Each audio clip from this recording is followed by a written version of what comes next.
última de este régimen, en 3 horas de duración, régimen 14D número 3, práctico, con nuestra relatora, señora Karina Leona Pablaza. En pantalla ya, nuestra profe. ¿Ya? Para las personas que no conocen a nuestra relatora, ella es Karina Leona Pablaza, es magíster en tributación de la Universidad de Chile, contador auditor de la Universidad Austral de Chile, es licenciada en Ciencias Jurídicas, fue docente en cátedras de contabilidad tributaria en el Instituto Profesional ProAndes, también en DUOC, en sede de Vespucio de la Universidad Católica, en Sensole Capacitaciones, que es su empresa de capacitación también, en Avilsa, relatora también del Colegio de Contadores de Chile, región de Valparaíso, hasta el año 2021, actual relatora de Centro Integral de Capacitación Profesional Chile CPA, que en este momento estamos impartiendo estas actividades con foco tributario, perito tributario judicial también, dentro de su extenso currículum que tiene nuestra profesora. Así que hoy tenemos un taller de 3 horas de duración, como les dije al principio, final de este régimen, el último 14D número 3 que vamos a realizar. Y obviamente esta actividad la estamos grabando, la vamos a poner a disposición después a todos los participantes para que estén ahí con un buen tiempo para la revisión del contenido, el video. El material ya fue enviado a sus respectivos correos, así que esperamos tener una jornada entretenida con respecto al tema que nos convoca. Y más detalles e instrucciones ahí que con respecto al desarrollo de la operación, del trabajo del día de hoy, se lo dejamos ahí a nuestra profesora en lo que dice relación al contacto y a los breaks que vamos a tener, ¿ya? Adelante, señora Karina. Hola, buenas tardes. ¿Se escucha bien? Súper bien, profe. Ya, perfecto. Buenas tardes a todos los colegas. Espero que estas 3 horitas que vamos a estar acá aprendiendo, tanto ustedes como yo también, porque yo también aprendo de mis colegas. Espero que sea productiva y que aporte bastante a lo que ustedes ya tienen como conocimiento. Agradecer a Juan Francisco por la presentación y estamos ya en condiciones entonces de comenzar este taller de 14D3. Buenas tardes. Buenas tardes a todos. Ya, voy a partir compartiendo un esquema que tengo para poder explicar en forma general los regímenes vigentes a partir del año comercial 2020. Generalmente yo me refiero a los años comerciales, ¿ya? Es como más fácil para mí referirme al año comercial que al año tributario. Pero en algunos momentos quizás tengamos que hablar de año tributario, pero cuando me refiero al ejercicio estoy hablando del año comercial. Y lo otro, que yo todavía estoy en el 2022, o sea, todavía no me cambio el folio al 2023. Así que todo lo que hable es del ejercicio comercial 2022. Ya, ahí se ve mejor, ¿no es cierto? A modo de introducción, vamos a comenzar recordando que a la fecha y a partir del 1 de enero del 2020, nosotros contamos con 4 regímenes de tributación. Antes de partir, lo que decía Juan Francisco, si necesitan preguntar algo, no importa que me interrumpan en el momento, ¿ya? deshabilitan o habilitan el micrófono y hacen la consulta, o si quieren aportar algo también, no necesariamente una consulta, no hay problema. Eso. Ya. Retomando entonces, tenemos 4 regímenes vigentes a partir del 1 de enero del 2020. Estos son el renta régimen general, también conocido como el 14 letra A, artículo 14 letra A de la Ley de la Renta. Tenemos el PROPYME simplificado, el D3, también conocido como D3, que es un régimen que es renta efectiva. O sea, puede llevar contabilidad completa o contabilidad simplificada, pero es renta efectiva. Y se va a diferenciar del régimen general 14A, de acuerdo a los varios conceptos o criterios que tenemos en este gráfico para poder diferenciarlo entre los distintos regímenes. Acá yo les pongo unos criterios y los vamos a diferenciar. Y el PROPYME transparente también es de renta efectiva, pero acá no se le obliga a llevar contabilidad completa. Al PROPYME general, que es el D3, tampoco se le obliga a llevar contabilidad completa. Él puede optar por contabilidad simplificada, pero lo debe hacer a través de una petición administrativa.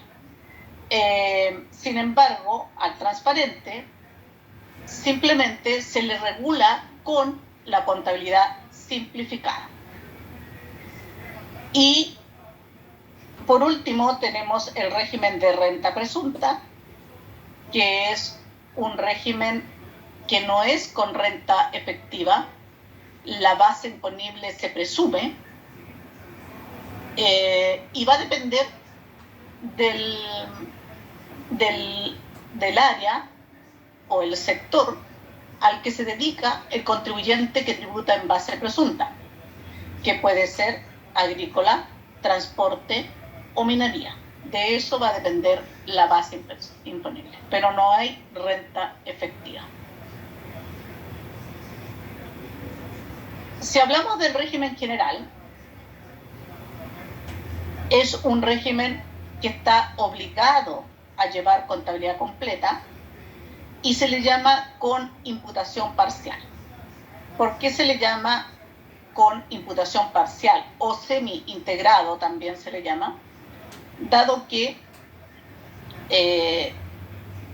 la trayectoria tributaria nos establece que los contribuyentes que están afectos a impuestos de primera categoría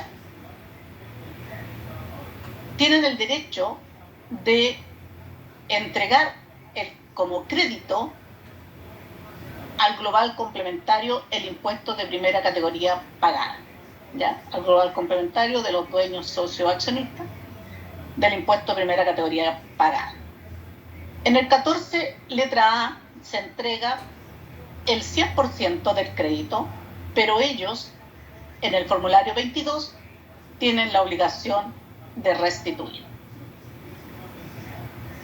El 14A opera para cualquier segmento, o más bien dicho, no tiene ningún requisito. Podría ser un PROPYME que quiere tributar en 14A y no tendría ningún impedimento para hacerlo.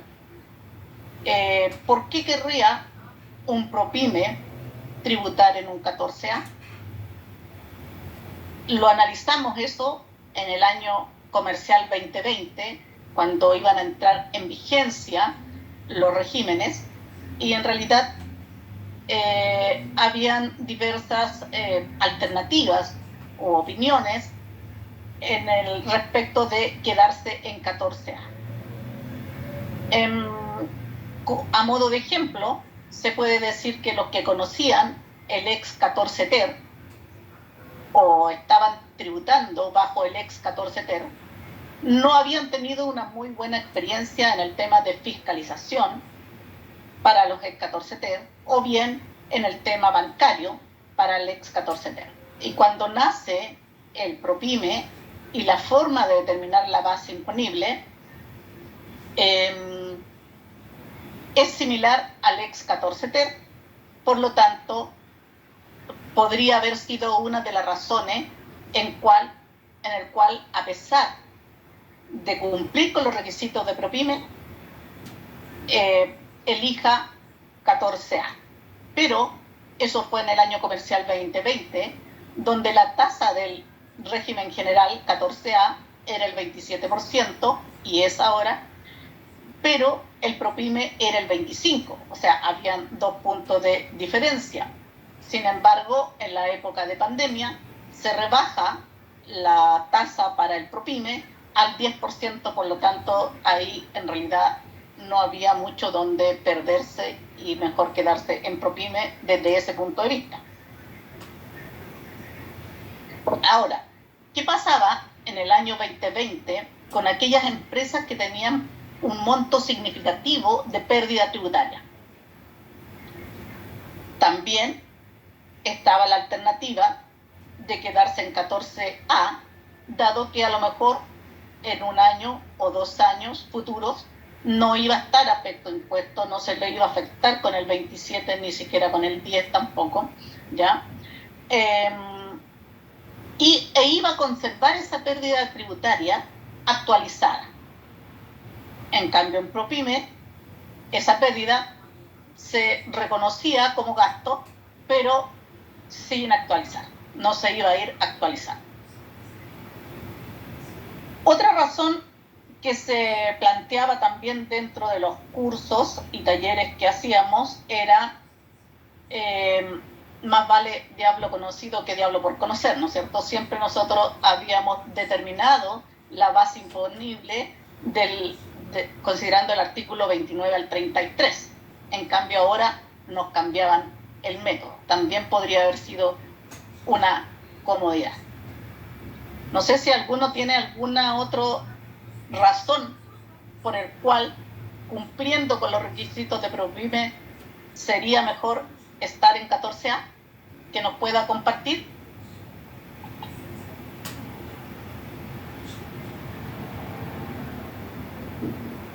Ya. Entonces, seguimos con el 14A, que no tiene requisito, por lo tanto cualquiera puede estar en 14A.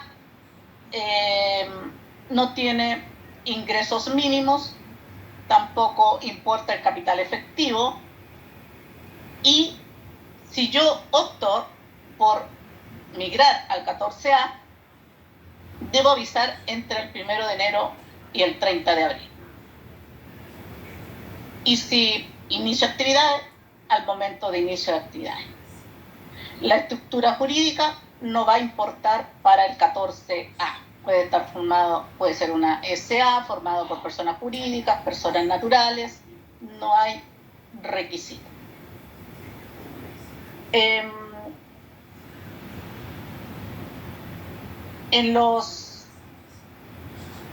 el tipo de contabilidad y registro obligatorio, en el régimen 14A, vamos a tener como obligación los libros auxiliares y los libros generales.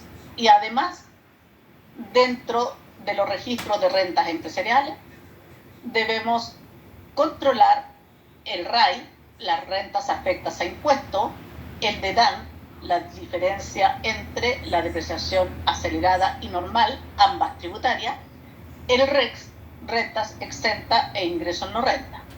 Esos son los registros. Y luego tenemos el SAC, que es el control de crédito. Y la norma establece que el 14A puede eximirse de llevar registro, o sea, el RAI, el DEDAN y el REX, pero nunca el SAC. ¿Y en qué casos podría eximirse? Cuando no tenga REX. Y eso suena como lógico, porque si tiene puras rentas afectas, no necesita llevar un control. Sin embargo, se aconseja y se recomienda que siempre se lleven los registros empresariales, porque puede haber en algún caso que haga o término de giro, que haga devoluciones de capital, y uno tenga que empezar a reconstruir los registros empresariales. En cambio, si los mantenemos desde su nacimiento, que es el 2020, y eso también se alimentaba, ¿no es cierto?, de la antigua tributación que era a través del FUT, sería mucho más fácil en caso de término de giro o en caso de devolución de capitales, por ejemplo, o en caso también de cambio de regímenes también. ¿Cómo tributa la empresa? Acá la 14A tributa sobre rentas percibidas o devengadas y sobre gastos pagados o adeudados. La base imponible la vamos a determinar considerando el artículo 29 al 33. ¿Ya?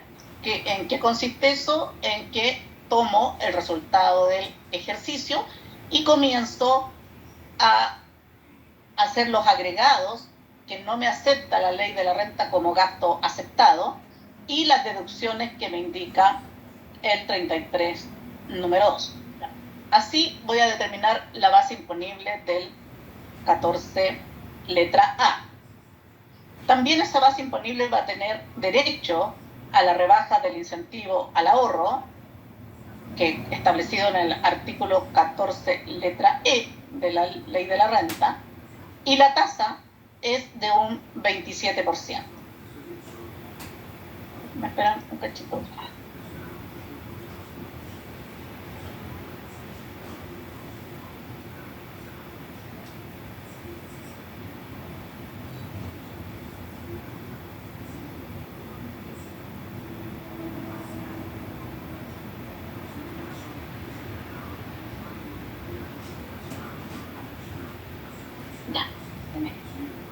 Gracias.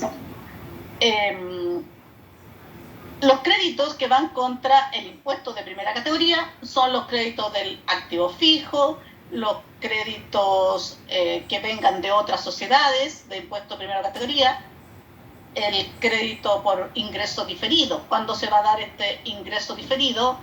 Cuando haya estado a lo mejor en un ex 14 ter y tenga un ingreso diferido, o también cuando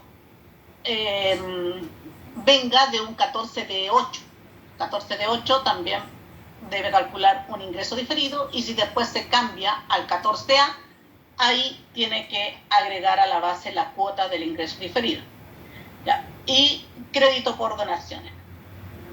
Tributación de los socios afectos a impuesto global complementario o impuesto adicional con derecho a crédito, pero deben restituir el 35%. Y tributan en base a retiro. Solo si retiran, tributan el 100% del crédito, pero los dueños restituyen el 35%. Eso sería, a grandes rasgos, el 14 letra A. Me gustaría también poder mostrar cómo es la restitución, ¿ya? Porque uno dice, en teoría dice que entrego el 100% y debo restituir el 35%. ¿Y cómo se manifiesta eso? En el formulario 22.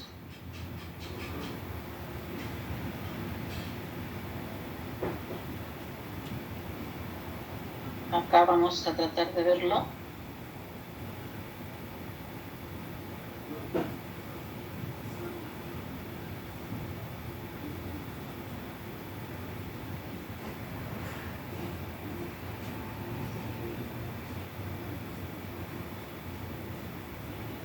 Aquí. En el formulario 22 aquí está en pantalla. ¿Cómo se manifiesta eso? En la declaración jurada que nosotros hacemos de retiro, informamos el 100% de crédito. Y ese 100% de crédito que va a llegar a formulario 22, ya sea con la obligación de restituir, o sea, sin la obligación de restituir, con derecho a devolución o sin derecho a devolución, acá va a llegar el 100% que lo cruzo con la DJ 1948. ¿Ya? Por eso hablamos de que si bien es cierto, a veces se habla de tener derecho al 65%, sí, matemáticamente sí, pero al hacer la DJ yo entrego el 100% y luego voy a restituir el 35%, que sería en la línea 27, dice débito fiscal por restitución de crédito de impuesto de primera categoría, el código 1035. Ahí lo restituyo. Y luego, en el formulario, en el código 610, donde están los créditos de impuesto de primera categoría que tengo en la parte superior del formulario, van en el 100%. Por lo tanto, 610 menos el 1035, ahí me quedaría, se refleja el 65%. ¿Ya? Eso. Ahí está cómo se visualiza en el formulario 22. Continuamos entonces con el esquema. Este es el que nos convoca, el 14D3, que es con contabilidad completa o simplificada. Yo puedo optar. Se recomienda contabilidad completa, también para el tema financiero. En todos los regímenes, incluso en renta presunta, se recomienda llevar un balance financiero y poder mantenerse en ese balance financiero, que no exista la posibilidad de que ese balance de 8 columnas sea solo tributario, ¿ya? Porque en realidad nuestra profesión es entregar información para la toma de decisiones, y la toma de decisiones está en base a la información financiera. ¿Y cuál es la información financiera vigente a la fecha? Son las IFRS. Si hablamos del PYME general, que se le llama, o 14D3 también se le conoce, es un régimen de tributación en base a contenido completo simplificada, y la imputación es total del crédito. O sea, aquí en la 1948 voy a informar el 100%, pero no voy a tener que restituir el 35% a nivel de dueños, socios o accionistas. El segmento acá sí que es solo para la micro, pequeña y mediana empresa. Y aquí nos pone ciertos límites, que el promedio de los ingresos en los últimos 3 años no puede exceder las 75.000 UF. Además, tiene otros requisitos de otros ingresos, como por ejemplo la explotación de bienes raíces no agrícolas o de capitales mobiliarios o de participación en otras sociedades. No puede exceder el 35% de los ingresos total. También ese es otro requisito. Y además que para el promedio debemos considerar también los ingresos con empresas relacionadas. El capital propio, si estoy recién iniciando, no debe superar las 85.000 UF. También, si quiero acogerme a este régimen, debo avisar entre el 1 de enero y el 30 de abril. Y si inicio actividades, al momento del inicio de actividades. La estructura jurídica de esta empresa, del 14D3, puede ser cualquier tipo de sociedad, tampoco lo limita. O sea, ahí estamos en igualdad con el 14A, pero sí debo cumplir los otros, algo me dice aquí, ya, pero sí debe cumplir los otros requisitos de ingresos, ¿ya? Eso es lo importante, digamos, el tema de los ingresos. Respecto de los libros contables, si opto por llevar contabilidad completa, también debo llevar los libros auxiliares y los libros generales. Si opto por llevar contabilidad simplificada, ahí me someto a las reglas del PROPYME transparente. Y el PROPYME transparente, en este caso, está obligado a llevar un libro de caja diario. Respecto de los registros de rentas empresariales, en este caso, lo que no va a llevar este régimen es el registro de daño, que es la diferencia entre la depreciación acelerada y normal. Y eso es lógico porque el activo que compra tributariamente lo acepta como gasto, ¿ya? Todo como gasto. Es una depreciación instantánea siempre y cuando esté pagado. ¿Cómo voy a determinar la base imponible? Si va a estar afecta al impuesto de primera categoría, al igual que el 14A, se va a diferenciar también en la tasa y en la forma de determinar la base imponible. ¿Cómo determino la base imponible? Dice sobre ingresos percibidos y gastos pagados, a diferencia del 14A, que era sobre rentas percibidas o devengadas, y sobre gastos pagados o adeudados. ¿Alguna pregunta? ¿No? Ya. Al igual que el 14A también tiene derecho al incentivo al ahorro, que este es un incentivo que consiste en que yo puedo rebajar la base imponible hasta el 50% de una base que voy a determinar distinta a la base imponible para el incentivo al ahorro. Esa base para el incentivo al ahorro la voy a calcular tomando la base imponible predeterminada, deduzco los gastos rechazados del inciso segundo, deduzco aquellos gastos rechazados del inciso primero, ambos del artículo 21, pero que no se afecten con el 40%, y deduzco los retiros. La diferencia con el 14A, que acá, cuando deduzco los gastos rechazados y los retiros, van a estar actualizados. En cambio, en 14D3 va a ser sin actualizar. O sea, ahí hay una diferencia en la determinación del incentivo al ahorro entre el 14A y el 14D3. La tasa permanente es el 25%, pero por los años comerciales 2020, 21, 2022 se rebaja al 10%. Los créditos son los mismos que tenemos para el 14A, crédito por dividendos recibidos de otras empresas, crédito por ingreso diferido, crédito por activo fijo, crédito por donaciones.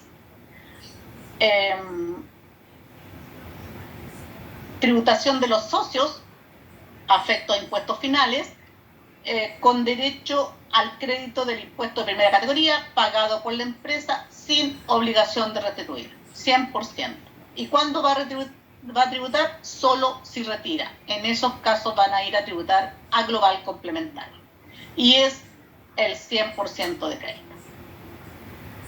Luego tenemos el otro régimen vigente, que es el 14D8 o el 14 transparente, que es un régimen de tributación en base a contabilidad simplificada. Nada impide que lleve balance general o contabilidad completa, pero está eximida del impuesto de primera categoría por la propia ley. Debe cumplir los mismos requisitos del 14D3 y deberíamos agregar uno más, que es que debe estar formada solo por personas de impuestos finales, ¿ya? Que no superen las 85.000 UF en el capital cuando se inicia, capital propio, y si quiere cambiarse a 14 de 8, debe avisar entre el 1 de enero al 30 de abril del año en que se incorpora al régimen.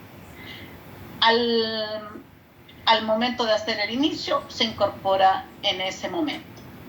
Estructura jurídica, ya lo había dicho, empresas formadas solo por personas o contribuyentes de impuestos finales. Ya pueden ser sociedad anónima, SPA, pero solo sus dueños deben ser contribuyentes de impuestos finales. ¿Cómo tributa? Tenemos a través de una contabilidad simplificada y se le exige el libro de caja diario. La base imponible se va a determinar igual que el 14 de 3, ahí está, sobre base de ingresos percibidos. ¿Y cuál es la diferencia entre el de 8 y el de 3? En que acá, en la base imponible, no va a distinguir naturaleza de la renta. O sea, si hay acá en 14A, si tengo un ingreso no renta, si tengo una renta exenta de primera categoría, ¿qué voy a hacer yo en la base imponible? Una deducción.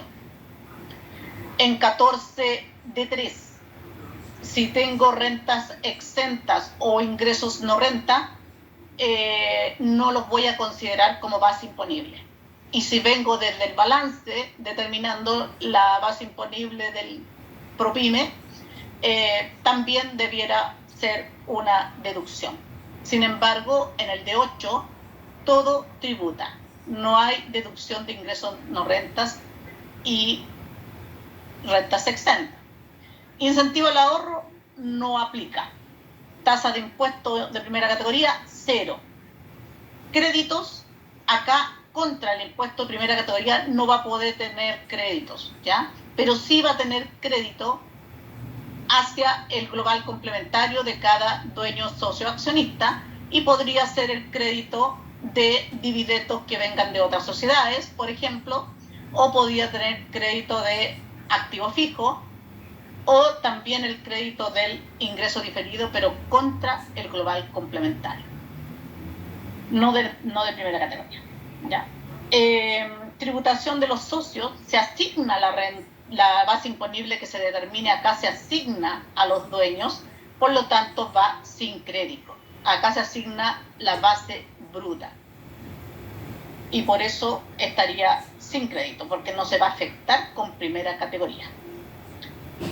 Los retiros no es en caso que retire que va a tributar, sino en caso que cada vez que haya base imponible positiva, se asigna la base imponible y va a tributar con el global complementario en una línea especial para ello. Y crédito no hay, ¿ya?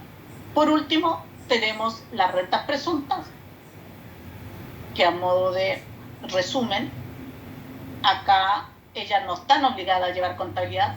Insisto, se recomienda que, aunque sea renta presunta, siempre se le lleve un balance, sirve para el tema financiero, para los bancos o también para la toma de decisiones, justificación de inversiones, etc. El impuesto de primera categoría también va a ser el 25% en este caso y se va a aplicar sobre una base imponible en una presunción, bajo una presunción. Si se trata de bienes raíces agrícolas, explotación de bienes raíces agrícolas, se presume como base imponible el 10% del avalúo fiscal, sea el dueño o el arrendatario quien lo explote. Si se trata del transporte, se presume como base imponible el 10% del valor corriente en plaza. Sobre esos valores se aplica la tasa del 25%. Y si se trata de la minería, ahí hay un porcentaje por ventas. Rebaja a la base de impuesto de primera categoría no aplica porque es una presunción, no admite ninguna rebaja. La tasa es el 25%. Créditos, si es del sector agrícola, va a tener el crédito por contribuciones de bienes raíces y va a tener derecho al crédito por impuesto de primera categoría en global complementario, ¿ya? En estos casos, en el presunta y en el D8, la empresa tributa en el mismo ejercicio que tributan los dueños, ¿ya? Y el tema de los retiros, la totalidad de la base imponible se va a asignar a los dueños, a su global complementario, en el porcentaje que tenga participación en las utilidades. Si no existe ese porcentaje, por lo general es el mismo que es el participación en el capital. Pero si no está estipulado, opera el capital aportado, porcentaje de capital aportado o capital suscrito en caso que nada haya aportado, que puede también darse. Y opera con el 100% de crédito. Ese es un resumen de los regímenes vigentes. No sé si alguien desea hacer algún comentario, alguna pregunta. Bienvenida las preguntas. Buenas tardes, profesora. Soy Aide. Buenas tardes, ¿cómo le va? ¿Cómo le va? Bien, gracias. La otra vez yo le preguntaba sobre una sociedad anónima que era de colectivo, en el otro que habíamos tenido, que era una empresa de colectivo y una sociedad. Ah, sí. ¿Sí? Sí. Todavía me recuerda. Ya, sí. Entonces lo que pasa es que ella dice, en la página del servicio dice 14D, pero me imagino que es 14D3. Claro, generalmente... que no tiene número, entonces tiene que ser 14D3. Generalmente dice general, régimen general. Régimen general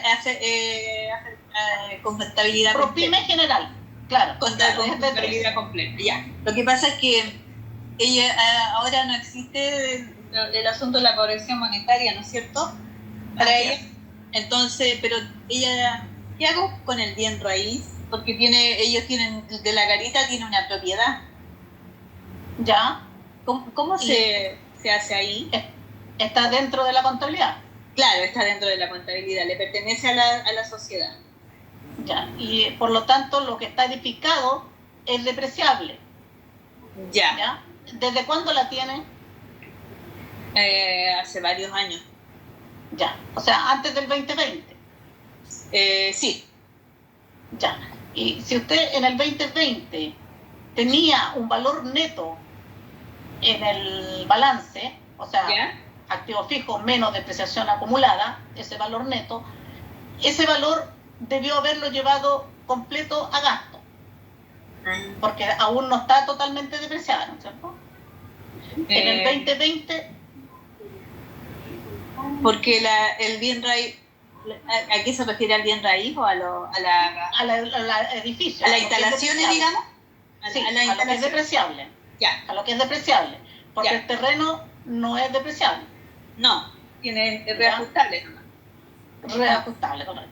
Ya. En el caso de 3 tampoco se aplica corrección monetaria.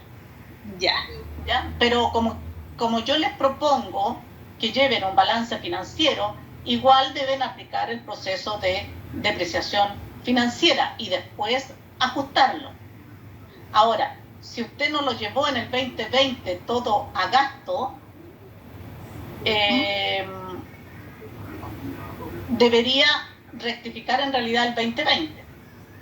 ¿Ya? Porque era en ese año donde usted debería llevarlo todo a gasto. O si no, solamente ahora los códigos para llevar lo que tiene en balance a gasto es para aquellos que se cambien de 14A a 14D3. Ya, está fresquito, digamos, claro, recién llegado. Exacto. Ya. Para llevarlo todo acá. Ya. Eso, no sé si le respondo la consulta. Pero aquí en el desarrollo igual vamos a ir conversando de eso, de la corrección monetaria y todo eso. Sí, ¿ya? Pero me aclaró bastante. Muchas gracias. Ya. Continuamos entonces con... Profesora, hola, soy Marco Pizarro. En el Hola, chat Marco. le tienen una pregunta. Gracias. Ujú. Muchas gracias. Si los gastos están pagados por préstamo de los socios, no con los ingresos propios de la empresa, ¿se consideran gastos pagados? Ya, pero esos préstamos están justificados, están mediante un mutuo, o simplemente el socio los pagó. ¿Eso es, Carolina? Buenas tardes, ¿Sí? ¿me escuchan? ¿Sí? ¿Se te escuchó? Ya, sí, efectivamente, son gastos que pagó el socio. Ya directamente lo pago. Bueno, se da mucho eso, yo creo que los colegas deben compartir esta pregunta, ¿no es cierto? Porque se da mucho que los socios pagan y además que son balances de empresas que llevan solamente la cuenta caja, en tu caso, Carolina. No, lleva cuenta... Lleva cuenta corriente. Lleva cuenta corriente, contabilidad efectiva, pero, o sea, un cliente por mantener un saldo en la empresa, por el asunto del cobro de la mantención, que como son empresas que están empezando, al principio compran bastante mercaderías y cosas para tener stock, pero no necesariamente por el flujo les va generando como para el saldo en sí de la caja, o sea, del banco en este caso, coincida con los pagos, porque ahí o es el mismo socio que pone su tarjeta de crédito, pone su cuenta corriente. ¿Pero después se lo devuelven a él? Sí, se lo van devolviendo. Pero igual va a quedar una diferencia que en vez de haberla cancelado la empresa con su flujo, la habrá cancelado el socio con su flujo personal. Ya. Mira, lo ideal, ¿no es cierto?, es que la cuenta corriente ojalá refleje solamente los pagos de la empresa. Eso es lo ideal. Sabemos que no nos ajustamos a veces a lo ideal. Pero yo voy a buscar un oficio. Hay un oficio en que en realidad el gasto no debiera ser rechazado si es pagado por terceros. ¿Ya? Ya, muchas gracias. Voy a buscar, a ver si lo encuentro al tiro, o si no, si me ¿Puedo demoro mucho. ¿Puedo complementar la pregunta? Sí. En ese caso yo lo podría tomar como fondos por rendir, que primero haga el gasto él y después lo rinda contablemente hablando. Sí, también me parece. Y en la rendición ahí está ahí después va a conciliar el egreso, y el egreso para considerarlo gasto. Perfecto, gracias. Sí, ya. Déjame ver si encuentro aquí. Estuve mirando eso.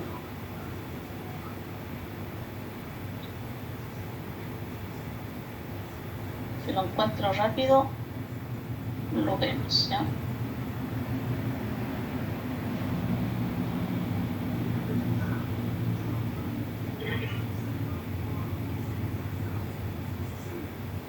O si no, los dejo para el break. Aquí, mira, el oficio 432 del 22 de enero del 2002, que nos podría ayudar un poquito ahí. Hay varios, ¿eh? Consulta sobre el derecho a crédito fiscal que asistirá a beneficios de subsidio. No me sirve eso.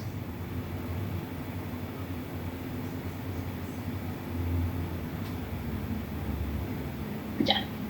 Mira, en realidad está más asociado a lo que el oficio que voy acá a mostrar, que también podrían tenerlo ahí en cuenta, es el 1805. Hoy me molesta aquí la barrita del Zoom.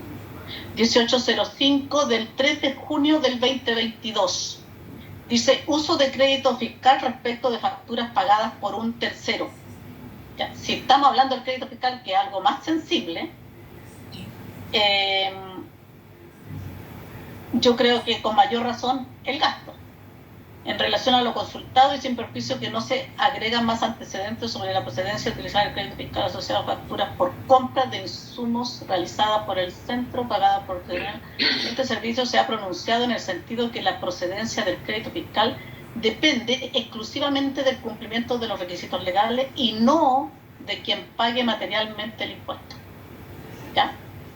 Ahí podría ayudarnos algo en caso que quisiéramos defender que sí debiera aceptarse el gasto por una factura que ocupó la empresa, pero, o sea, el gasto era necesario para la empresa o era apto, porque ese es el concepto del gasto, que tenga la aptitud para generar renta. Si yo demuestro que el gasto tuvo la aptitud para generar renta en la empresa, pero lo pagó un tercero, debería aceptarlo como gasto. ¿Ya? Eso. ¿Alguien más podría discrepar de lo que estoy diciendo? Por favor, ¿puedo hacer una consulta? Sí, por supuesto, don Claudio. Buenas tardes. Hola. En el caso de la compra de un activo fijo, al año 2022, un vehículo, yo lo voy a imputar como activo fijo, ¿verdad? Sí. Ya, ¿y dónde y cuándo lo imputo como gasto? ¿En el balance mismo o en la base imponible? En la base imponible. Ahí lo rebajo como gasto. Claro. Ese vehículo cumple los requisitos para ser rebajado como gasto, no es un station wagon, ¿no es cierto? No, es un vehículo para la empresa. Ya, pero debe también cumplir.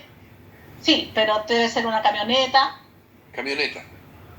Ya, porque debe cumplir con los requisitos para que sea aceptado como gasto. El station wagon no es aceptado como gasto en ningún caso. Claro. No, ¿Ya? es un station Así que wagon. si cumple los requisitos, usted lo va a rebajar en la base imponible. Mire, de inmediato voy a exponer esto. Gracias. Muchas gracias. Ya, para que le quede más claro todavía a don Claudio. Muy amable.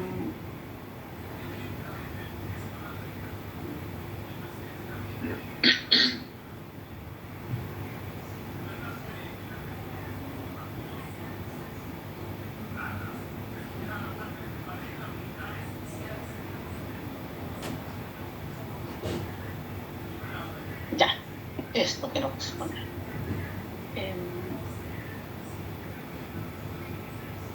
Esto también hay material que no les mandé dentro del archivo comprimido, pero se los mando ahora, ¿ya? Se me quedaron fuera. Ok, gracias. Para determinar la base imponible del régimen 14T3, nosotros podemos tener tres alternativas o tres métodos, que si pudiéramos hacer los tres métodos sería ideal porque debemos llegar al mismo resultado.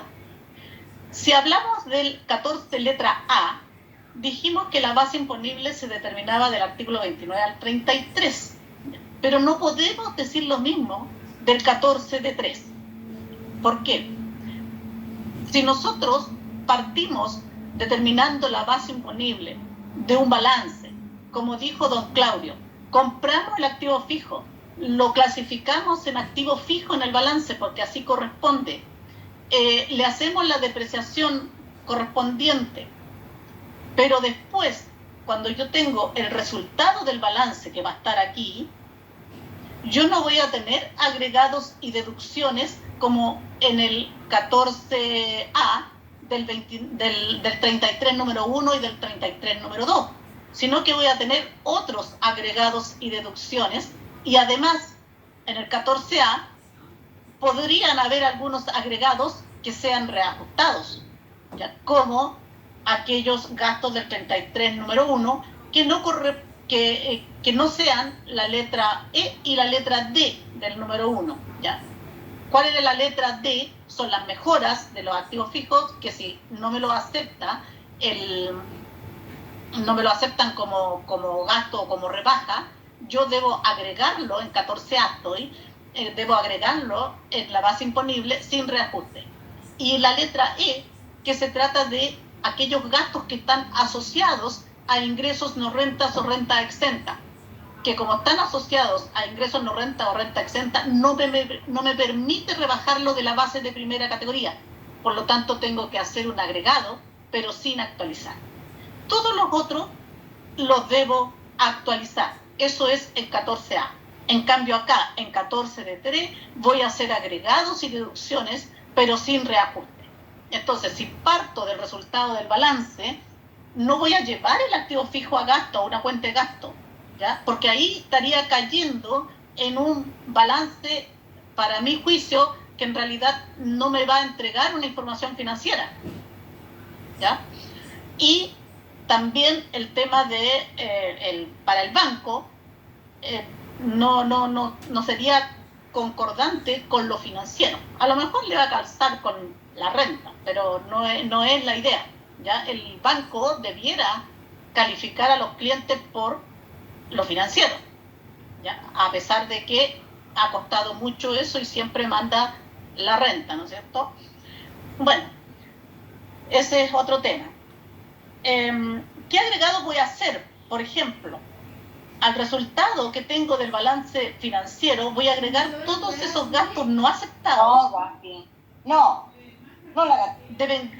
devengados o pagados, ¿ya? Y, o sea, lo mismo que el 14A, voy a agregar los gastos no aceptados. La diferencia aquí va a ser que acá ninguno con reajuste. Luego, voy a agregar aquellos gastos aceptados devengados, pero no pagados, como por ejemplo, las cotizaciones previsionales del mes de diciembre del año 2022. Las tengo que agregar porque no me las va a aceptar como gasto, porque acá es gasto pagado, gasto aceptado. Si no está pagado, no. Las cotizaciones, ¿cuándo las voy a pagar? En enero del 2023. Impuesto único a los trabajadores, lo mismo.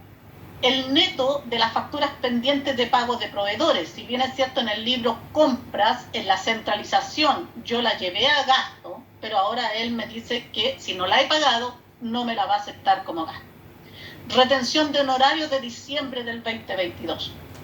Tampoco la debo considerar porque llevé el bruto a gasto financieramente, el valor bruto, pero solamente me acepta lo que pagué y pagué el líquido. La retención, ¿cuándo la voy a pagar? En enero del 2023. ¿Ya?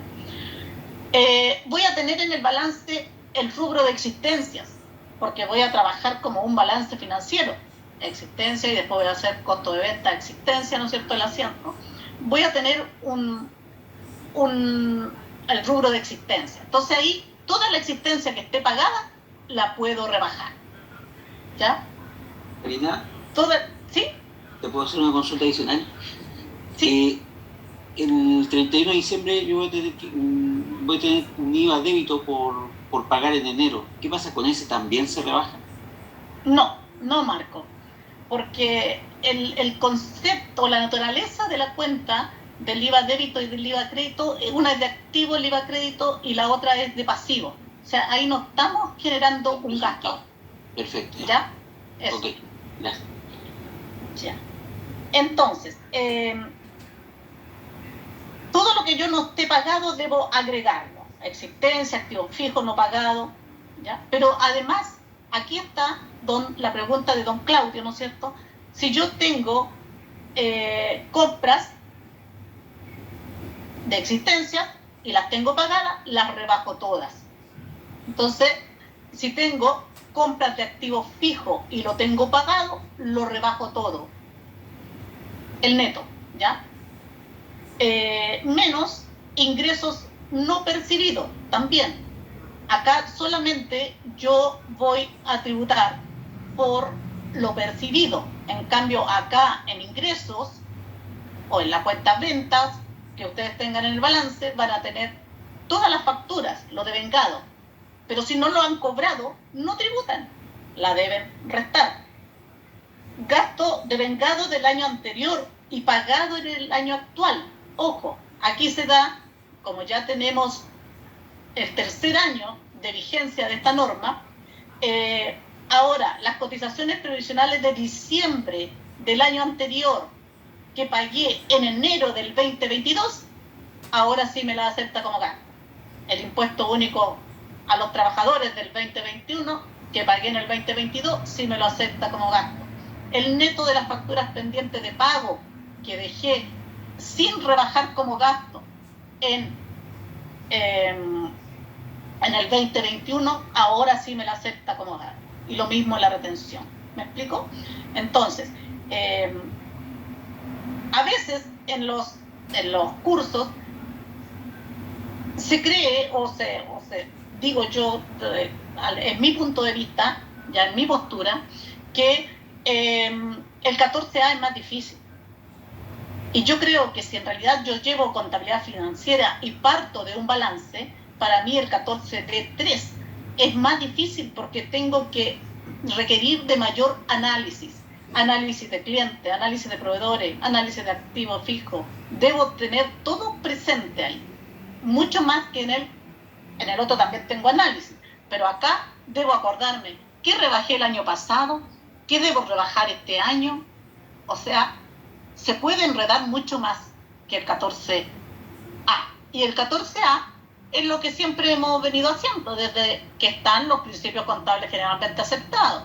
Tenemos una contabilidad financiera y luego hacemos los ajustes tributarios, ¿ya? No obstante, el régimen 14D3 es atractivo, sobre todo para estos años que la tasa fue el 10%, ¿ya?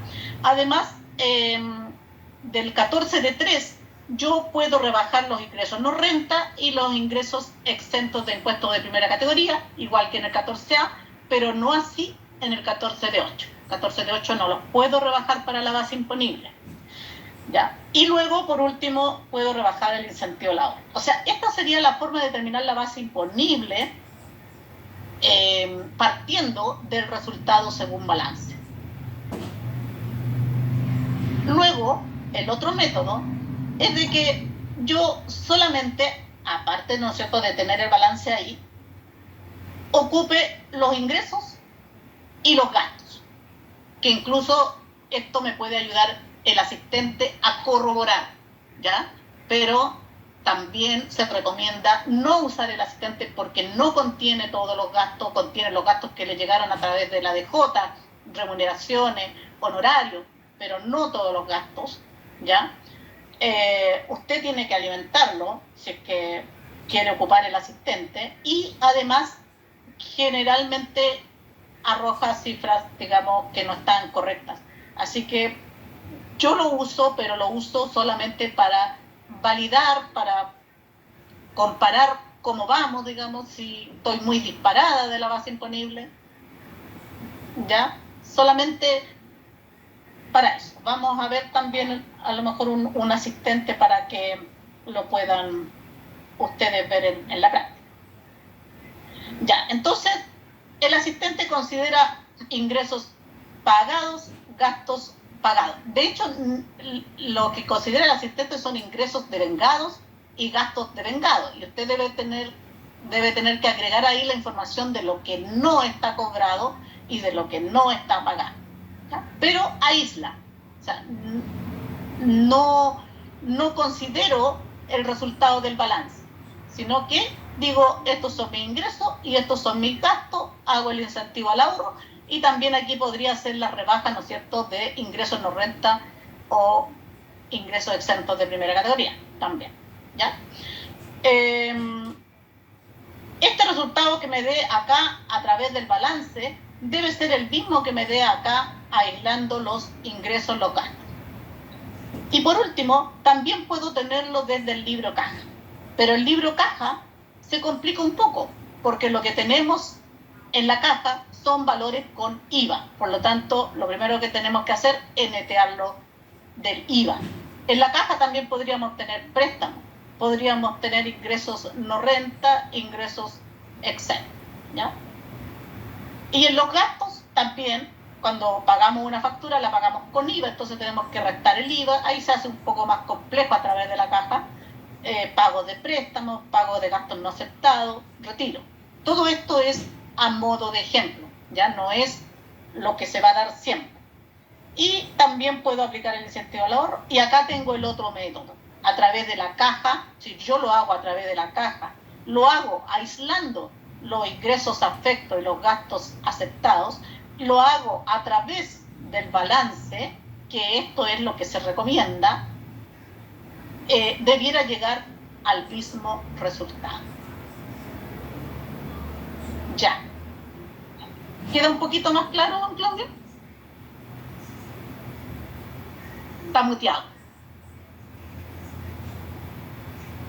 Sí, señorita, muy amable, gracias. Ya, ok. ¿Alguna otra pregunta? Ya. Voy a compartir ahora la PPT.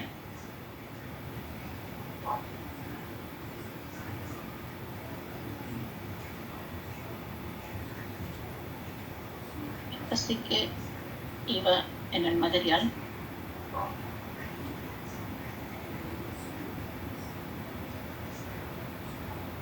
Y nos vamos a centrar en el 14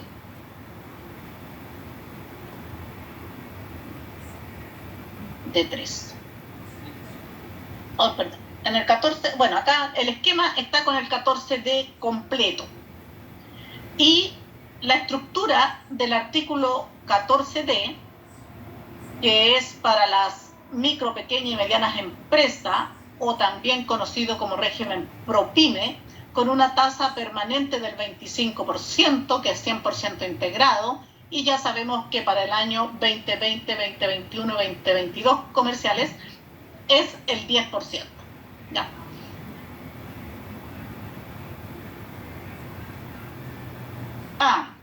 Luis, me tenía una pregunta acá, Luis Rivera, parece, no sé si hay más.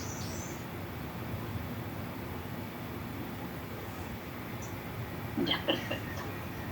Las retenciones del mes de diciembre también están en el F29. Carolina, ese es un comentario, parece, ¿no? ¿No es una pregunta? Sí, profesora, disculpe. Ya. Sí, está bien, perfecto. Sí, de eso se trata, que hagamos comentarios también. Luis Rivera, ¿los cheques recibidos se contabilizan como percibidos? Ya, y acá vamos a mostrar un oficio de cuándo se entienden pagados. Si se entienden pagados, obviamente para el otro lado va a ser percibido. Entonces aquí la respuesta es no. Si recibe un cheque, va a estar percibido cuando esté en la cuenta corriente, ¿ya? O los cheques pendientes de cobro.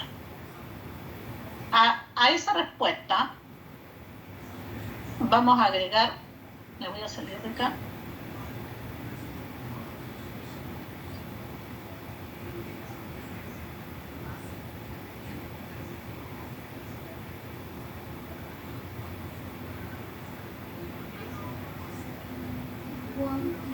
Y para esa respuesta ustedes deben tener en cuenta este oficio. El oficio 2051 del, que aquí la reglita del Zoom me tapa. El oficio 2051 del 9 de agosto del 2021 dice momento en que deben considerarse pagados los ingresos del artículo 14 de la letra D, número 3, letra F de la Ley de Impuesto a la Renta.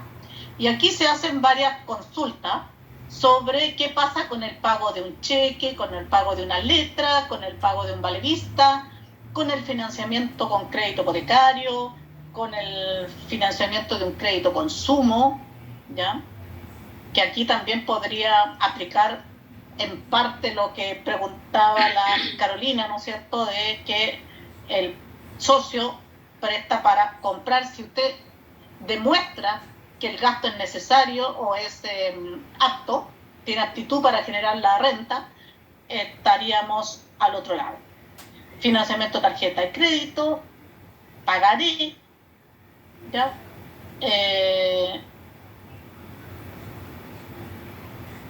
Aquí está, que todo crédito del contribuyente, incluidos los obtenidos de sus socios accionistas, Se dan cuenta que abarca las dos cosas, ¿ya? Y que los criterios que son aplicables se asimilan, dice el que está consultando aquí, al ex 14 ter, porque tiene mucho de parecido al ex 14 ter. Hace el análisis y responde: cuando se trata de cheque, letra de cambio, pagaré y vale vista, independiente de las particularidades de los cheques, letra de cambio, pagarés y vale vista, todos comparten la característica que su mera emisión no extingue la obligación que pesa sobre el deudor. ¿Ya? No extingue la obligación. Hasta el momento en que los fondos son pagados al acreedor. ¿Ya? Ahí está la respuesta. ¿Qué dijo del crédito hipotecario y el crédito consumo? También dijo de que son carriles distintos. Yo tengo el crédito consumo que ingresa a caja y de ahí voy pagando los gastos o el activo fijo, por lo tanto van a ser aceptados. Y los intereses de ese crédito a medida, ¿no es cierto?, que se vaya pagando la cuota. Solamente los intereses, no la cuota. Y el crédito hipotecario también se pronuncia y dice que si yo compro un bien raíz con crédito hipotecario, también puedo usarlo como gasto inmediatamente. Pero para eso sí pone un requisito más, que es que esté con la inscripción en el registro de propiedades del conservador de bienes raíces. ¿Ya? Pero también está pagado. Cuando pague la cuota, obviamente no la voy a rebajar como gasto, porque ya rebajé el bien raíz, pero sí los intereses. Tarjeta de crédito, en cuanto se usa, dice. Y procedencia respecto del régimen del artículo ex 14 ter, y dice que en realidad sí hay normas similares. Eso. Ahí respondo la pregunta de Luis. Karina, hola. Sí. ¿Puedo hacer una pregunta complementaria? Sí. En el caso de que la sociedad da un dividendo, una SPA o una SA anónima cerrada, y giran los cheques el 30 de diciembre, pero estos salen cobrados el 4 de enero. ¿Los dividendos se consideran dados en el año que se giró el cheque, porque como era para los socios, o se consideran cuando se cobraron en enero? En enero. También hay un oficio al respecto, Marco, tendría que buscártelo. ¿Ya? Así que hay que tratar de evitar esas fechas límites de los cheques. Perfecto. ¿Ya? Gracias.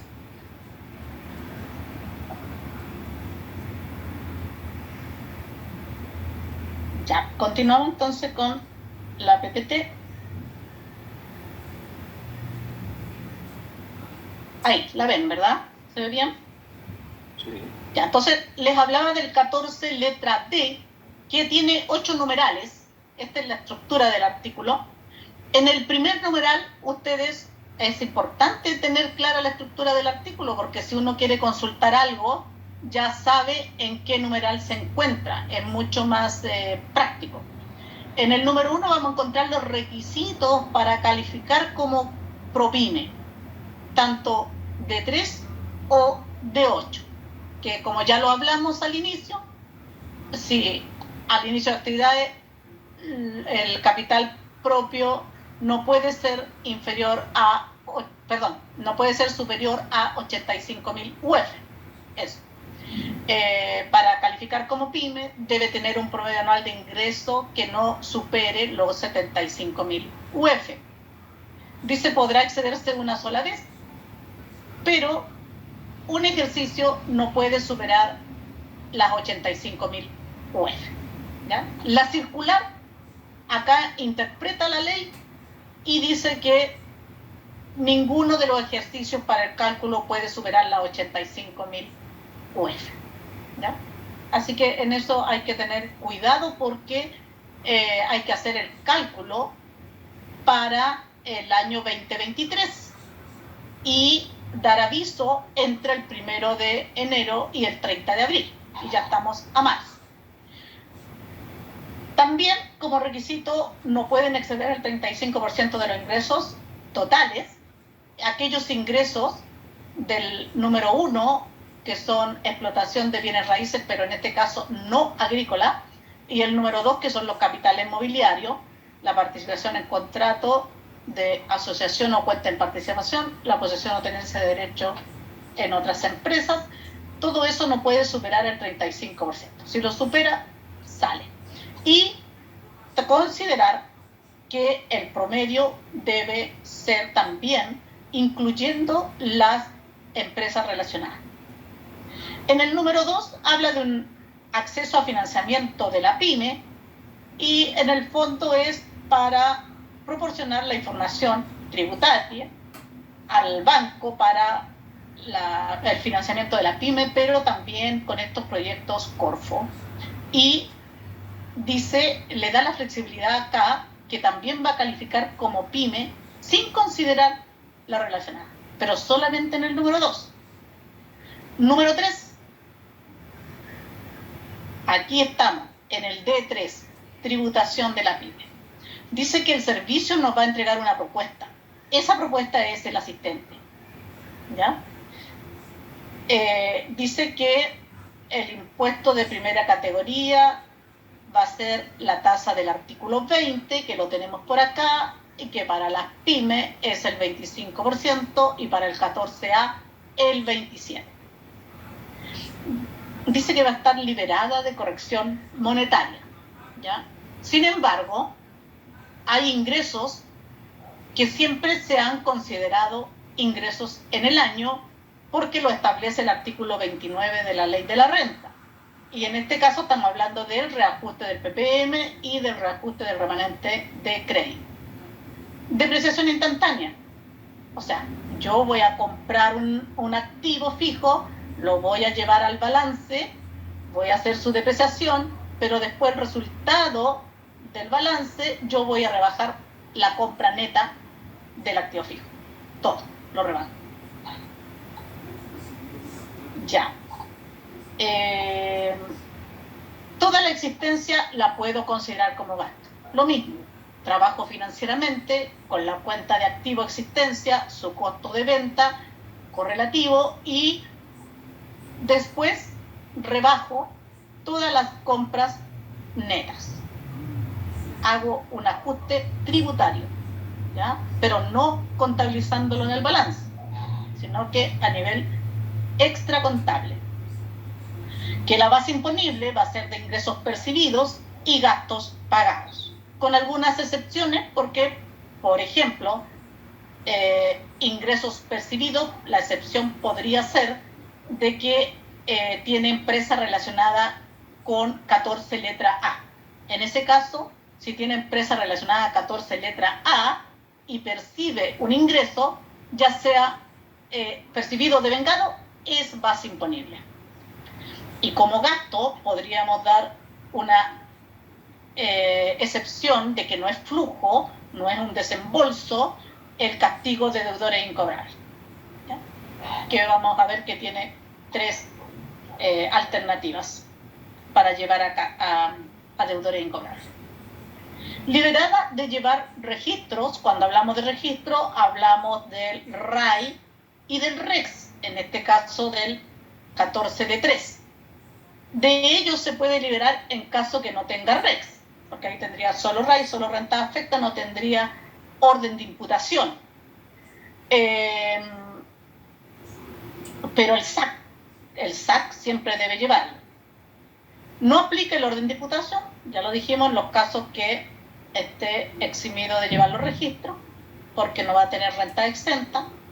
Y la asignación del crédito en el registro SAC se asigna de la misma forma que la letra A.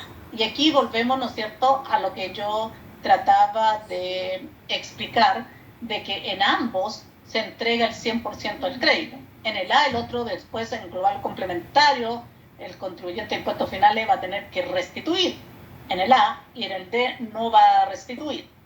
Pero en ambos se entrega el 100%. Y acá la misma ley en el 14D número 3, letra J, dice que vamos a asignar los créditos de la misma forma que el 14 letra A. También, por eso, acá las circulares del PROPYME, nosotros debemos considerar la circular 62 del 2020 y la circular 73 del 2020. ¿Ya? No quedarnos en que la 62 es 14 D3 o 14 PROPYME, 14 D8, y que la 73 es 14A. ¿Por qué? Porque la 62 no trató la imputación o la forma de imputar los créditos. ¿Por qué? Porque como es de la misma forma que la letra A, lo trató en la circular 73, que es de los 14A. Reglas especiales para determinar el capital propio simplificado.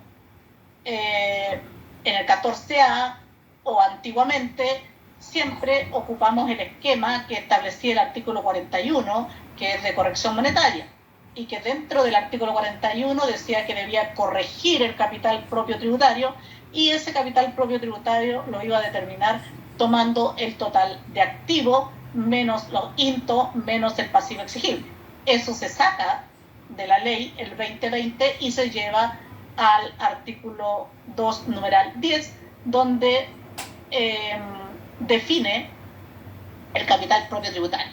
Y lo define también como el total de activos, reales, por lo tanto ahí deja fuera los intangibles y menos el pasivo exigible. Eso ya lo saca del 41, pero lo lleva al 2 como definición. Sin embargo, para el 14D3 establece un capital propio simplificado, que es como una conciliación que hacemos del año anterior, con el capital propio tributario que quedamos el anterior, más agregados, que van a ser los aumentos de patrimonio, y menos disminuciones, que van a ser las disminuciones de patrimonio. ¿Ya? Eso es el simplificado.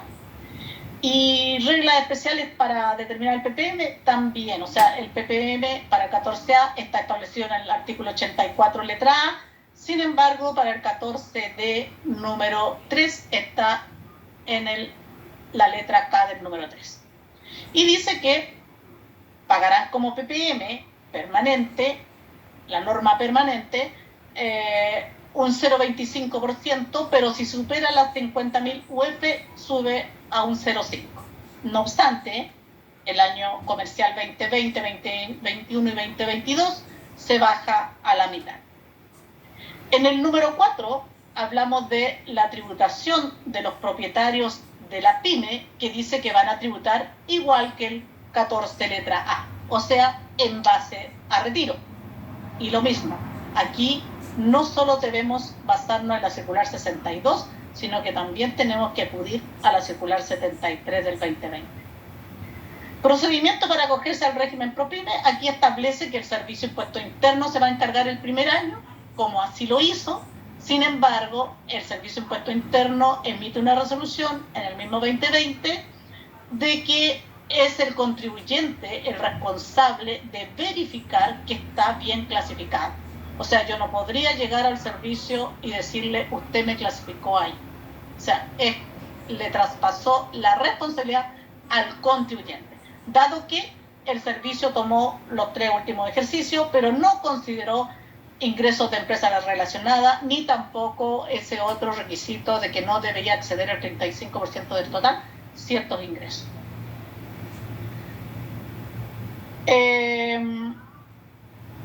Y ya en régimen, ya después del 2020, decimos que para acogerse, lo vimos en el resumen anterior, que podría acogerse al inicio de actividades o bien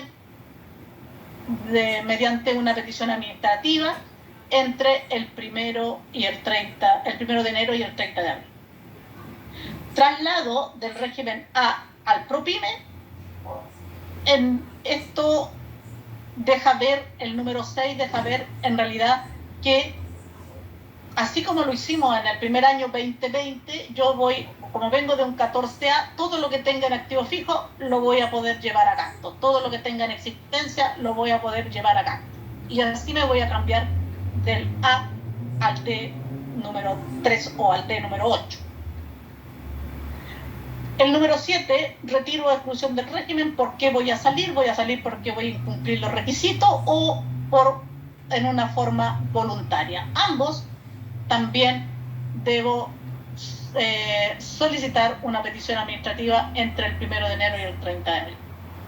Y en el número 8 está el régimen opcional de transparencia, que ya lo hemos conversado, es un régimen que no queda afecto a impuestos de primera categoría. Se determina una base imponible igual que el 14D3, pero considera todo tipo de renta, no puedo rebajar ni ingresos no renta ni renta exenta. Es una base imponible que se determina como para primera porque hay ciertos topes. Por ejemplo, si bien es cierto los créditos se van a asignar también como créditos al global complementario, en el caso del activo fijo, el tope va a ser la tasa vigente por esa base imponible, no más. Y la composición societaria deben ser solamente personas de impuestos finales. ¿Ya? No tiene derecho al incentivo al ahorro, no está afecto a los gastos rechazados del artículo 21, a diferencia del 14D3, que sí está afecto al igual que el 14A. ¿Ya?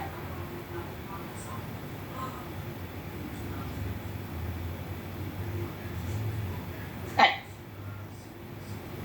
Dijimos que el D8 no tenía derecho, pero sí tiene derecho el que estamos viendo. Sí tiene derecho el 14A y el D número 3. ¿Ya?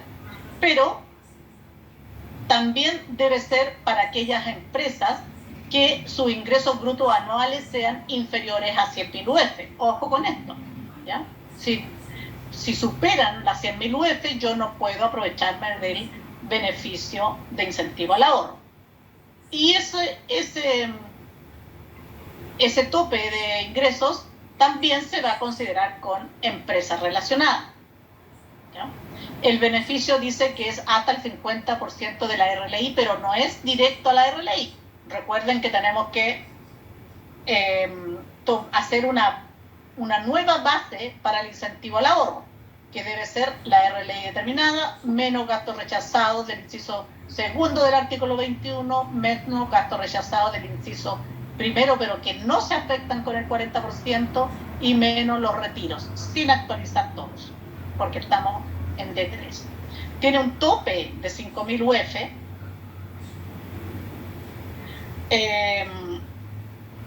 Se determina deduciendo de la RLI los retiros, distribuciones, los gastos rechazados del inciso segundo y sin reajuste.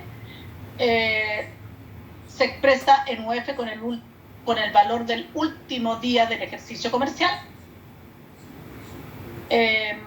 También se considera para el total de ingresos los ingresos de sociedades relacionadas, ya lo habíamos dicho.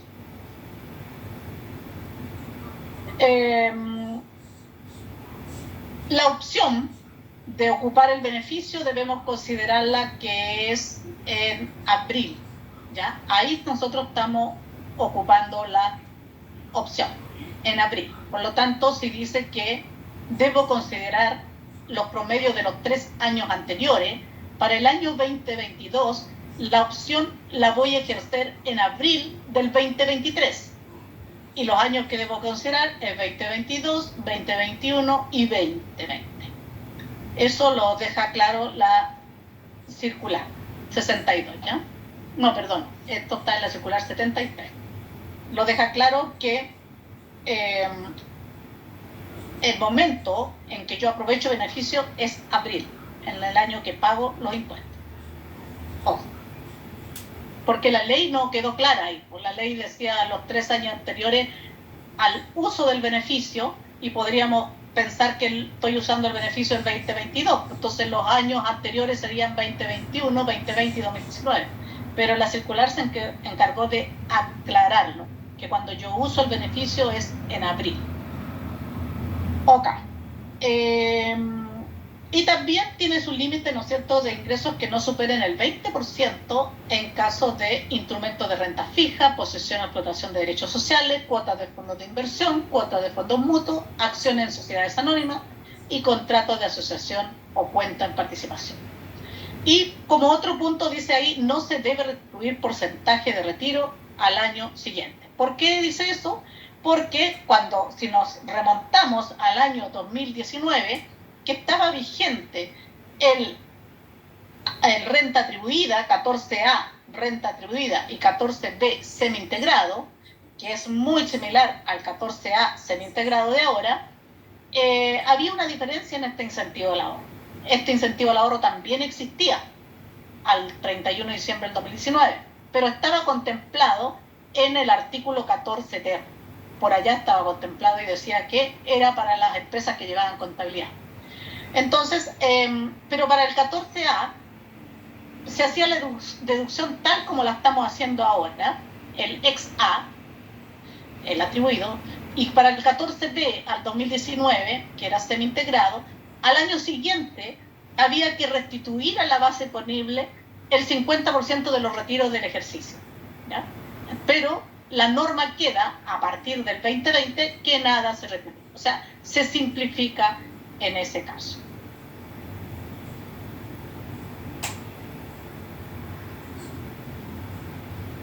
¿Alguna pregunta?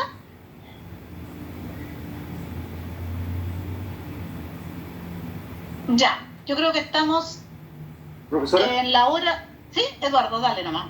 es que lo último no me quedó claro. No sé si se está refiriendo al 14E, esto del 50%. ¿Lo puede explicar de nuevo, por favor? ¿El 14E? Lo último. Ah, lo último, ya. Es que la última parte yo me remonté al año 2019, ¿ya?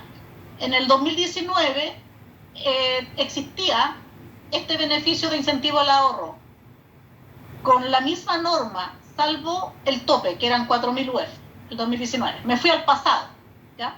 Pero ahí, en ese año, existía el 14A, que era renta atribuida, y el 14B, que es semi-integrado. Y el 14B semi-integrado es similar al 14A de ahora. Pero en este tema, en el incentivo al ahorro, funcionaban distinto.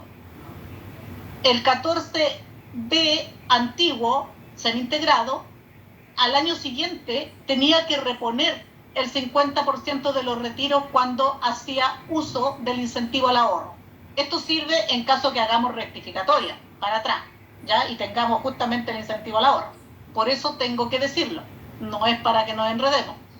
En cambio ahora, con el nuevo 14A, que también es semi-integrado, no existe ese agregado. O sea, quedó más simple. Quedó como lo hacíamos con el ex 14A atribuido, que nada tenía que reponer a la base imponible. ¿Quedó más claro? Sí, verdad. Gracias. Ya, muchas gracias a ti. Si tengo preguntas acá, no, parece que... A ver, voy a ver si tengo más preguntas. Las indemnizaciones voluntarias se agregan a la base imponible si están fuera de monto legal que debo pagar. Luis, creo que también tenemos algunos oficios sobre eso, pero en realidad el nuevo concepto de gasto, que es la aptitud para generar renta, deja fuera la obligatoriedad. Por lo tanto, si tú justificas esa indemnización de acuerdo a la circular 53 del 2020, podría ser gasto. Una factura de compra, que es con fecha diciembre del 22. Una factura recibida, ¿no es cierto?, de proveedores, que es con fecha de diciembre del 2022. Hago la distinción porque la factura de compra es para cambio de sujeto. Pero está registrada en el mes de enero del 2023. Debe considerarse como mercadería en tránsito en el mes de diciembre, y si no está pagada, rebajarla. o considerarla en enero. Ya, entonces aquí tenemos que dividirnos. Nos dividimos en financiero. Primero, si tú me preguntas en el balance financiero, efectivamente podría ser una mercadería en tránsito, ¿ya?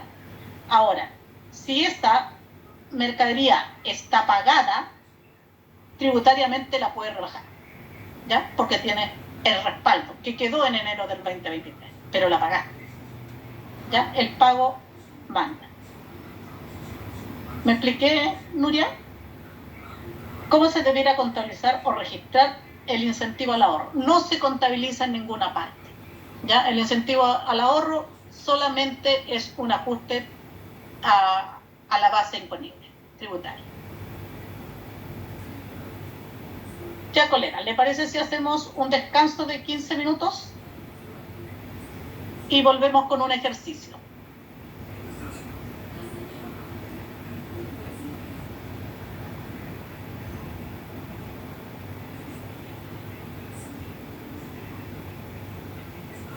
Ya, vamos a continuar. ¿Me escuchan bien?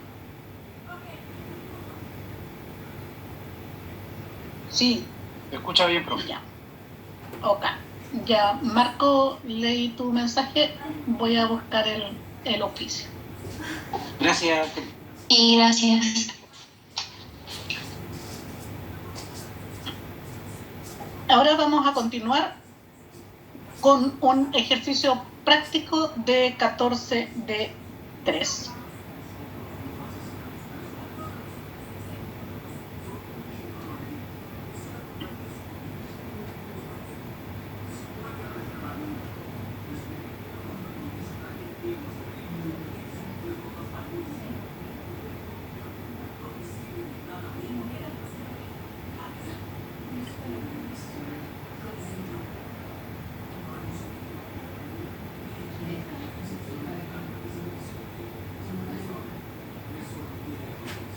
Ya.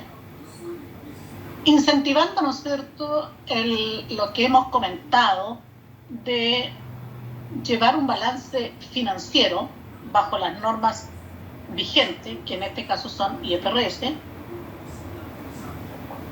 en lo posible ajustarnos lo que más podamos a ellas dentro de nuestras posibilidades y de la información también que nos entregan los clientes.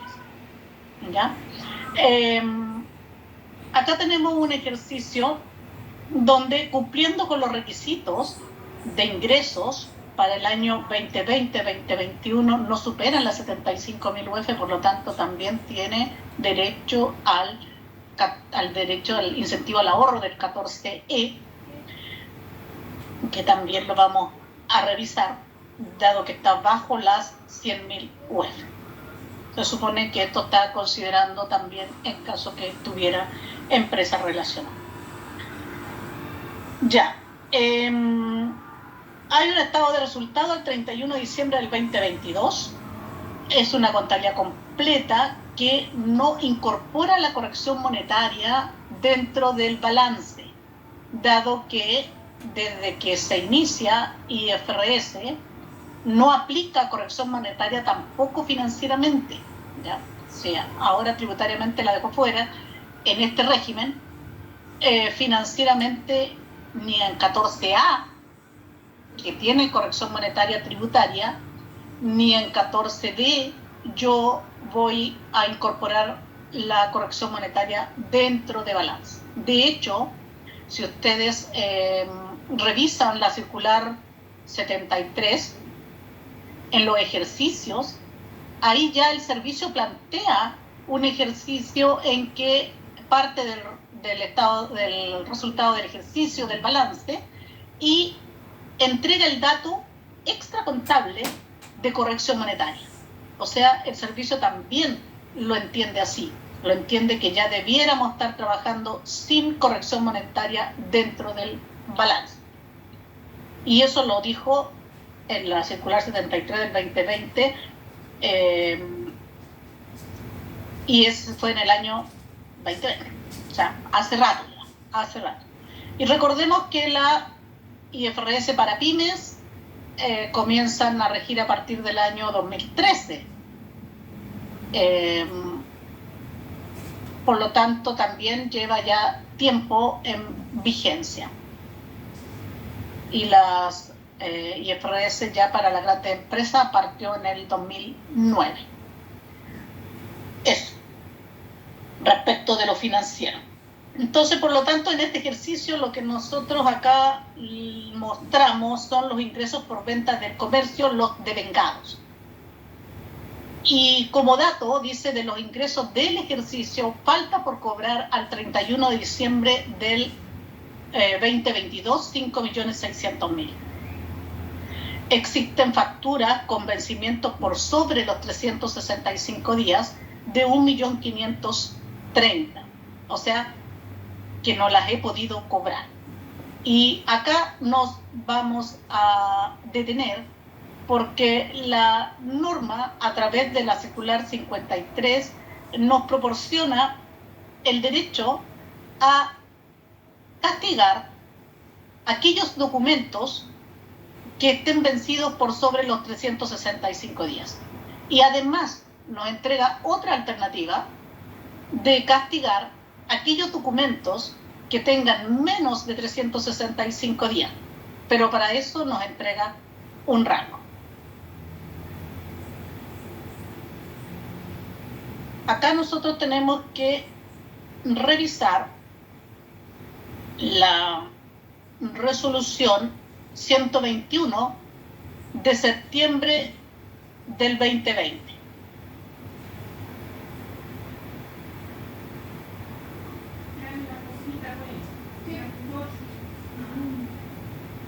La resolución 121 de septiembre del 2020 nos habla de las alternativas que tenemos de castigo. ¿Ya?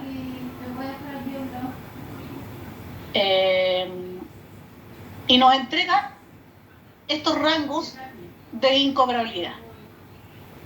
De 1 a 90 días, 5%, de 91 a 180, 25%, y de 181 a 365, el 50%. Estas son las que tienen menos de 365 días. Y esta tabla que viene a continuación en realidad solo rigió para el año comercial 2020, por lo tanto esto es lo que está vigente. No obstante de darnos ese derecho, también nos establece que al pie de esa resolución, el formato que debemos nosotros llevar para controlar los castigos de incobrables, ¿ya? Y ese formato está, como les decía, al pie de página, y acá se los puedo exponer. Este formato no tiene la calidad de una declaración jurada, ¿ya? Es solamente un control que en caso de fiscalización yo debo tener de respaldo para los castigos. Y acá lo que tenemos es las deudas que son menores a 365 días, con los porcentajes que ya comentamos en la resolución, y las deudas que son mayores a 365 días.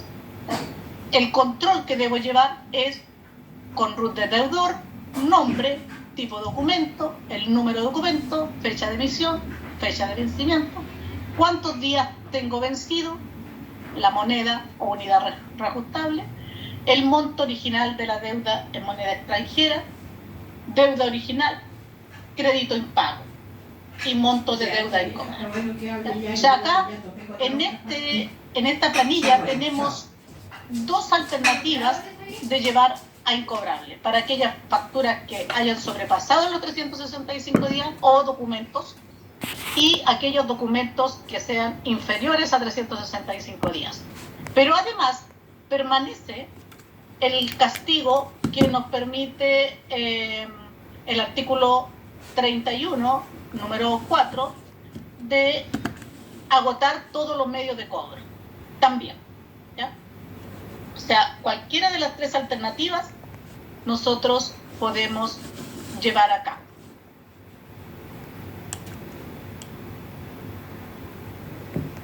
Aquí hay una pregunta. las pérdidas en ventas de acciones se consideran gasto, ¿sí? Debería rebajar el ingreso. Y ahí hay que ver el tipo de acción o instrumento, si estaba acogido al 107 o no acogido al 107. Estando acogido al 107, al artículo 107, este documento va a ser ingreso no renta, el mayor valor en la venta, hasta el 1 de septiembre del 2022. Y a partir del 2 de septiembre del 2022 paga un impuesto único de primera categoría. Eso es en caso que esté acogida al 107. Ya, pero la pérdida, sí, todo tipo de pérdida es una rebaja al ingreso. Consulta: si un contribuyente en el año 2019 era régimen semi-integrado y mantiene clientes sin pago, ¿los puede castigar? Si ahora es régimen de 8, absolutamente, los puede castigar, ¿ya? Porque la norma del gasto es transversal, es tanto para el 14A, 14D3 y 14D8. La diferencia es que en el 14D, de dedo, deben estar efectivamente pagados.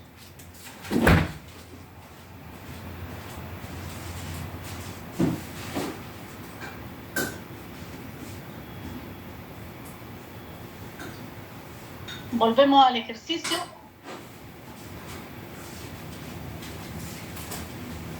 Entonces decíamos que estamos trabajando en base a un balance financiero. Lo que se expone acá son las cuentas de resultado, las cuentas de ganancia y las cuentas de pérdida. Y estábamos en aquellas facturas que tenían por sobre 365 días, que yo podía llevarla a gasto de acuerdo a la normativa a partir del 2020.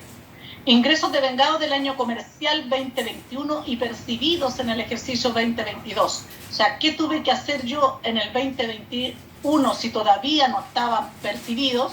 No los consideré como base imponible. Por lo tanto, a los percibí en el 2022, debo considerarlo como base imponible. Hay que hacer un análisis, hay que llevar un control. Por eso digo que en realidad de simplificado no tiene mucho. Interés por depósito a plazo, si nada dice es porque está percibido, si nada dice el ejercicio. Otros ingresos lo mismo, si nada dice el ejercicio es porque está percibido. Dividendos percibidos Sociedad Anónima Chilena el 22 de junio del 2022, afecto a impuesto global complementario.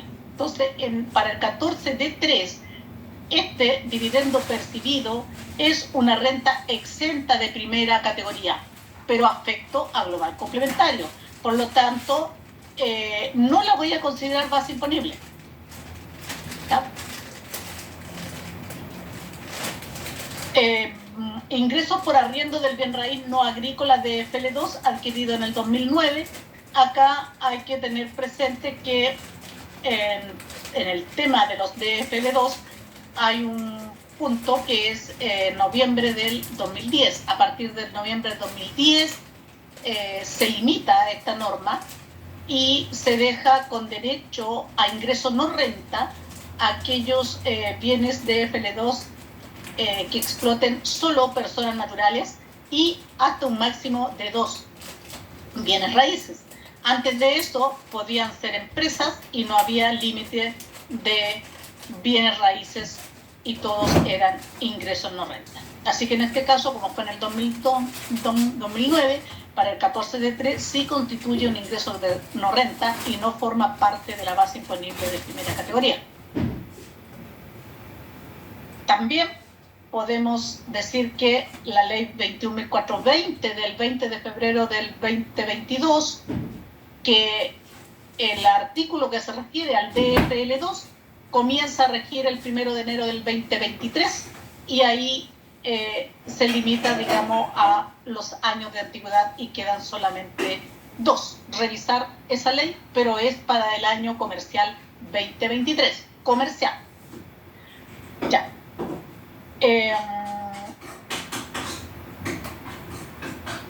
Ingresos por arriendo de bien raíz no agrícola cedido en arriendo el 1 de enero de 2021. Este es un ingreso que va a tributar con primera categoría. El bien está dentro de la contabilidad y lo está arrendando. Mayor valor obtenido en ventas de acciones sociedad chilena cerrada adquirida en el año 2010. También no tiene ningún beneficio que la deje libre de tributar con impuestos de primera categoría. No así el mayor valor en venta de acciones acogida al artículo 107, enajenadas en agosto, por lo tanto califica como ingreso no renta y no va a formar parte de la base imponible.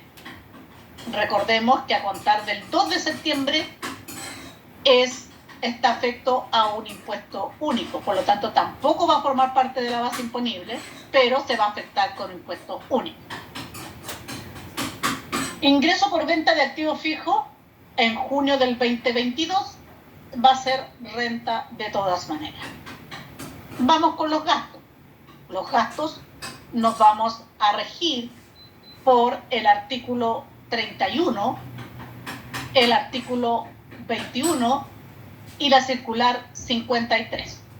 ¿Ya? El artículo 31 nos va a establecer los gastos necesarios y ahí es donde ocupa la palabra aptitud para generar la renta. Si yo le demuestro al servicio que el gasto tuvo la aptitud para generar la renta, como por ejemplo el embellecimiento de la fachada del negocio, con eso aumenté mis ventas, es un gasto necesario para producir la renta. ¿Ya? Ese es el sentido de la circular 53. Hay que manejarla bien para poder defender los gastos ante el Servicio de Impuesto Interno. El artículo 21 me habla de los gastos rechazados. Y el artículo 21 lo estudiamos como un artículo que dividimos en el inciso primero, el inciso segundo y el inciso tercero. El inciso primero van a ser aquellos gastos rechazados contabilizados que no se van a identificar con un socio o accionista.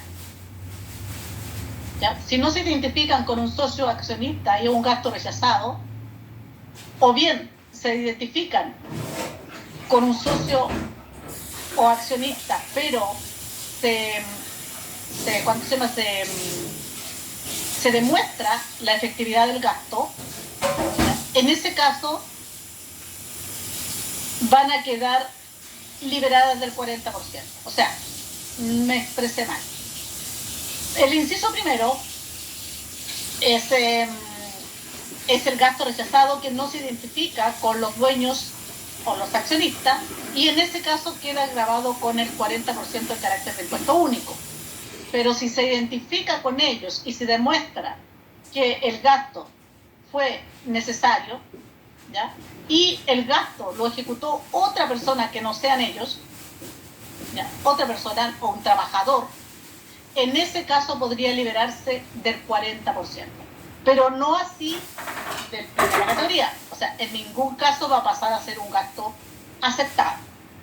El inciso segundo son aquellos gastos rechazados que establece la ley que no se van a afectar con impuesto alguno.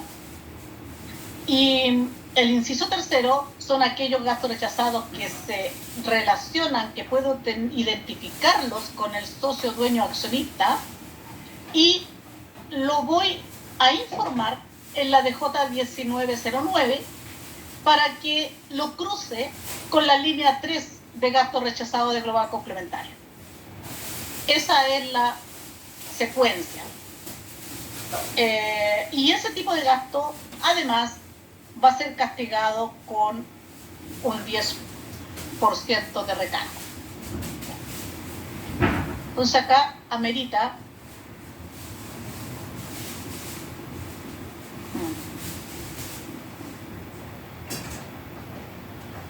estoy compartiendo, ¿verdad? Entonces acá amerita que si vemos, cuando hablamos del inciso tercero, lo vamos a tener acá, el gasto rechazado en la línea 3. Aquí lo vamos a tener en la línea 3 como renta, y además dice que lo vamos a castigar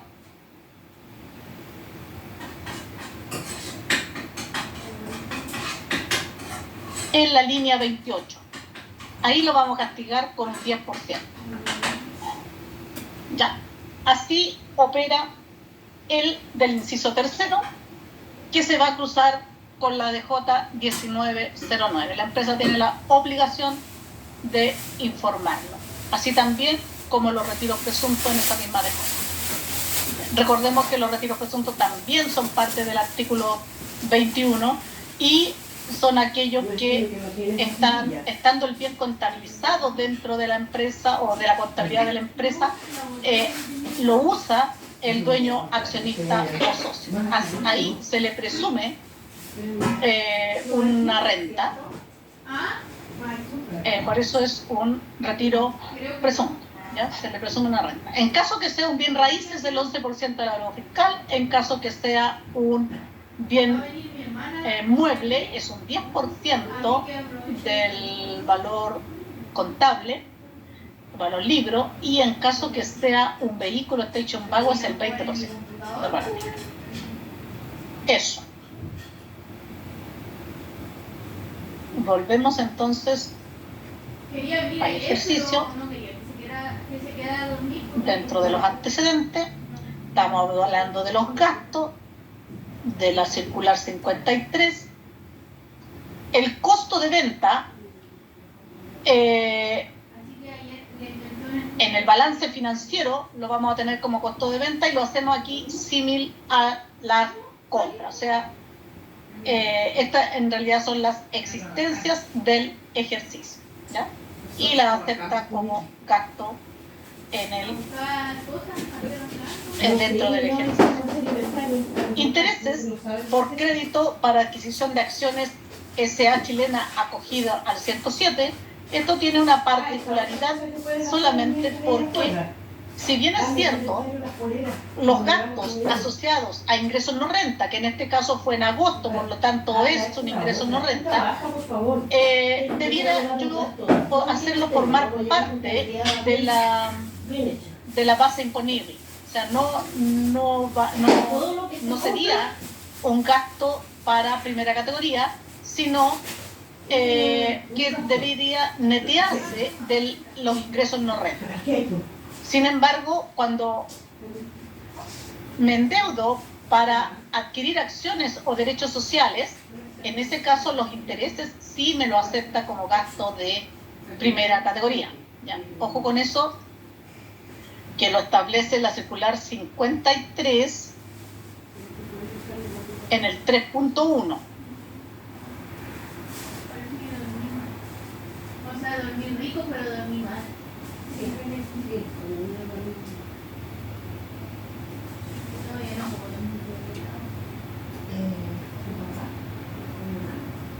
Ahí, ¿ya? Ahí les puedo compartir, me quedo medio. Ya, la circular 53, estoy compartiendo el texto.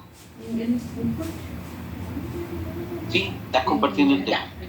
Perfecto, gracias. Está compartiendo. Entonces, acá me interpreta la circular de que, por su parte, conforme al párrafo segundo, el número 1 del inciso cuarto del artículo 31, que no fue modificado por la ley 21.210, o sea, viene de antes, los intereses y demás gastos financieros que provengan de créditos destinados a la adquisición de derechos sociales, acciones, bonos en general, cualquier tipo de capital mobiliario podrán ser deducidos como tales, o sea, de la base de impuesto de primera categoría. Este párrafo fue agregado por la ley 20.180 que entró en vigencia en el 2014, o sea, esto era de antes. Por lo anterior, a partir de la repetida fecha, pueden ser deducidos como gastos, intereses y demás gastos financieros asociados a créditos destinados por el contribuyente a la adquisición de derechos sociales, acciones, etc. Aún cuando estos bienes no no produzcan renta gravada de impuestos de primera categoría. Al respecto, cabe señalar lo expresado por este servicio en relación a los intereses y demás gastos financieros destinados a la adquisición de acciones que pudieran acogerse al régimen de excepción establecido en el 107, los cuales pueden ser deducidos en el ejercicio que sean pagados o adeudados, aceptándose como gasto en el régimen general de tributación, aun cuando estos bienes no produzcan renta gravada. Que a veces, si se recuerdan cuando vimos el 14A, yo les comentaba que en el 33 número 1, que eran los agregados, la letra D y la letra E se agregaban, en el 14A estoy, se agregaban a la base imponible no actualizada. Y el 14E es el que establece que se agregan porque corresponden a utilidades de ingresos no renta. Y en este ejercicio, como fueron enajenadas en el No, estoy